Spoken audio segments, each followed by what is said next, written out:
अस्सलाम वालेकुम, आदाब। मैं हूं खलील फरहाद। आज के बुलेटिन की शुरुआत करते हैं और सबसे पहले नजर डालते हैं हेडलाइंस पर। तुर्की में 2016 में बगावत की नाकाम कोशिश में मुलविस फौजी जर्नलों को उम्र कैद की सजाएं। कई सीनियर फौजी अफसरान की उम्र कैद की सजा में सख्ती, नहीं मिलेगी पैरोल पर रिहाई।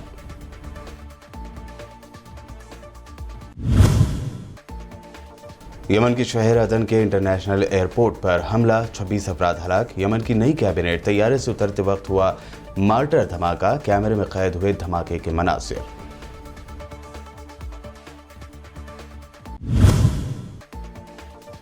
अमेरिका को सता रहा है ईरान के जवाबी हमले का डर। अब लगाया नया इल्जाम, कहा इराक में बड़े पैमाने पर हथियारों की सप्लाई कर रहा है ईरान। इराकी मलेशिया को मिल चुके हैं ईरानी हथियार।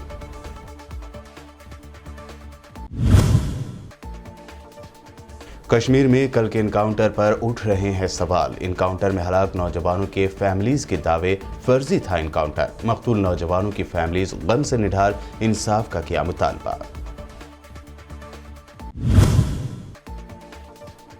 बीजेपी को फिर लगा एक और झटका। केरल असेंबली के स्पेशल सेशन में मोदी सरकार के एग्रीकल्चरल कवानीन के खिलाफ तजवीज़ पास।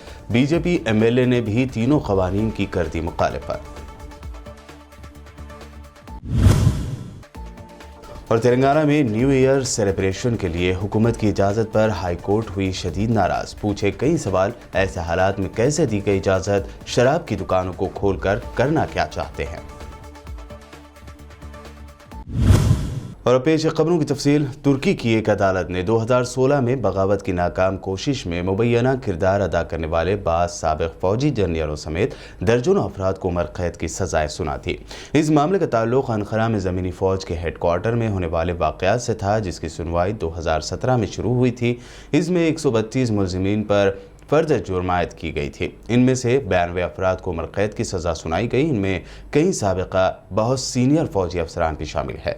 उनमें से 12 फौजियों की उम्र कैद की सज़ा में गैर मामूली सख्ती कर दी गई है, जिसके नतीजे में उन्हें पैरोल पर रिहा नहीं किया जा सकेगा। बता दें कि सन 2016 में सदर रजब तैयब एर्दोगान की हुकूमत का तख्ता उलटने के लिए बगावत की जो नाकाम कोशिश की गई थी, तुर्क अवाम ने सड़कों पर उतरकर बाकी फौजियों के टैंकों पर निहत्ते रहते हुए हमला कर दिया था और बाज़ जगह जंगी टैंकों के सामने लेटकर और खड़े होकर बागियों का रास्ता रोका गया था। यमन के शहर अदन के इंटरनेशनल एयरपोर्ट पर नई कैबिनेट के तैयारे की आमद पर बम हमले हुए हैं। इन हमलों के नतीजे में 26 अफराद हलाक और मुतादिद जख्मी हो गए। एयरपोर्ट पर एक मार्टर गोला गिरा था, जिससे एक ज़ोरदार धमाका हुआ था। उस वक्त यमन की कौमी इत्तेहाद की कैबिनेट के अरकान तैयारे से उतर रहे थे।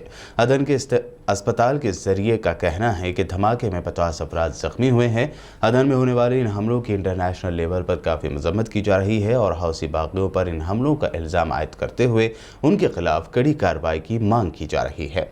हवाई अड्डे पर सहाफ़ियों की एक बड़ी तादाद भी मौजूद थी। मीडिया पर्सन की मौजूदगी में होने वाले इस धमाके के मनाज़िर कैमरे में कैद हो गए।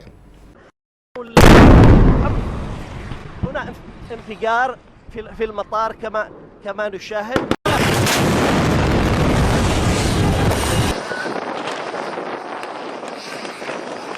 सीरिया के सूबे देर अल-ज़ोर में एक सेंट्रल हाईवे पर बस पर हमले में 28 अफराद हलाक होने की खबर है। इराक की सरहद के नज़दीक वाक़ शाहरा पर एक फ़ौजी गाड़ी पर यह हमला किया गया। जिस इलाके में बस पर यह हमला किया गया, ये सीरियन आर्मी और ईरान नवाज तंजीमों के ज़ेर कब्ज़ा है। इसके नज़दीक वाक़ कदीम शहर पिलमायरा में सीरियन फ़ौज का अड्डा भी है। ज़राए ने कहा है कि हमले का निशाना बनने वाले गाड़ी में छुट्टियां गुजार कर वापस आने वाले फ़ौजी और हुकूमत नवाज मलेशिया के अहलकार सवार थे। एक और ज़रिए का कहना है कि हमले में कम से कम 30 शामी फ़ौजी हलाक हुए हैं। उनमें ज़्यादातर का ताल्लुक़ शामी फ़ौज की एलिट 4th ब्रिगेड से था। एक अमेरिकी फ़ौजी अहदेदार ने कहा है कि उनके मुल्क ने हाल ही में ईरान से इराक़ तक हथियारों की सप्लाई देखी है। उन्होंने मज़ीद कहा कि ईरानी हिमायत याफ्ता इराक़ी मलेशिया ने क़ुद्दूस फ़ोर्स के रहनुमाओं से मुलाकात की है। उनका कहना था कि क़ुद्दूस फ़ोर्स ने इराक़ी मलेशिया को हथियार फराहम किए। इसके अलावा उन्होंने इस बात पर ज़ोर दिया कि इराक़ की सूरत हाल ख़तरनाक है और यह ख़तरात संगीन है। बगदाद में अमेरिकी सफारतखाने ने ऐलान किया है कि इस हसास इलाक़े को महफूज बनाने के लिए अमेरिका ने इराक़ी फ़ौज को 30 बख्तरबंद गाड़ियां फराहम की हैं। अमेरिकी सिफारतखाना और ग्रीन जोन माजी में मुतअद्दिद बार कात्यूशा राकेटों का निशाना बन चुका है। अक़वाम मुत्तहिदा ने लीबिया में 24 दिसंबर 2021 को पार्लिमानी इलेक्शन कराने का ऐलान किया है। ये ऐलान एक ऐसे वक्त में किया गया है जब दूसरी तरफ लीबिया के मुतहरिफ फरीक़ैन के दरमियान जारी तनाज़े के सियासी हल के लिए बातचीत जारी है। ऐसे में लीबिया में अक़वाम मुत्तहिदा की सफ़ीर स्टेफ़ानी विलियम्स ने कहा है कि आलमी इदारे की निगरानी में दिसंबर 2021 के लास्ट वीक में जनरल इलेक्शन कराने का फ़ैसला किया गया।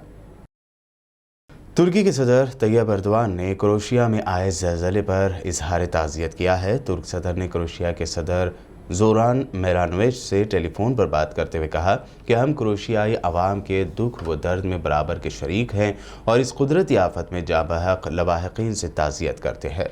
एर्दोआन का कहना था कि इस मुश्किल वक्त में हम क्रोएशिया की अवाम से हर मुमकिन ताउन के लिए तैयार हैं। फ़लस्तीन में मजहबी मुकामात के करीब म्यूज़िक इवेंट करने पर समा अब्दुल हादी नामी डीजे को गिरफ्तार कर लिया गया है। समा को फ़लस्तीनी टेक्नो क्वीन भी कहा जाता है। उन्हें गुर्ब अर्दन के इलाके नबी मूसा में एक इवेंट मुनक़्क़द करने पर गिरफ्तार किया गया था। यहाँ पर एक इस्लामी मज़ार, एक मस्जिद और एक हॉस्टल भी कायम है। उनका कहना है कि उनके पास वज़ारत सियाहत यानी टूरिज़म मिनिस्ट्री की जानिब से फ़िल्म की शूटिंग के लिए इजाज़तनामे मौजूद हैं। शूटिंग में टेक्नो पार्टी के सीन भी हुए थे। चंद फ़लस्तीनी मुसलमानों ने इस इवेंट को तौहीन आमेज़ करार दिया है। इन अफराद के नज़दीक नबी मूसा वही जगह है जहाँ पैगम्बर हज़रत मूसा अलैहिस्सलाम मदफून हैं। इस वाक़े ने समाजी तनाव को जन्म दिया है, जिसका इजहार सोशल मीडिया पर देखने में आया। इंसानी हकूक़ के कारकुनों और तंजीमों ने जहाँ फ़लस्तीनी हुक्काम पर जोर दिया है कि वह समा अब्दुल हादी नामी डीजे को रिहा कर दें, वहीं दूसरी तरफ मजहबी मुकाम पर होने वाले समा अब्दुल हादी के इवेंट की जगह तोड़ फोड़ करते हुए मुश्तइल लोगों ने अपना गुस्सा जाहिर किया है।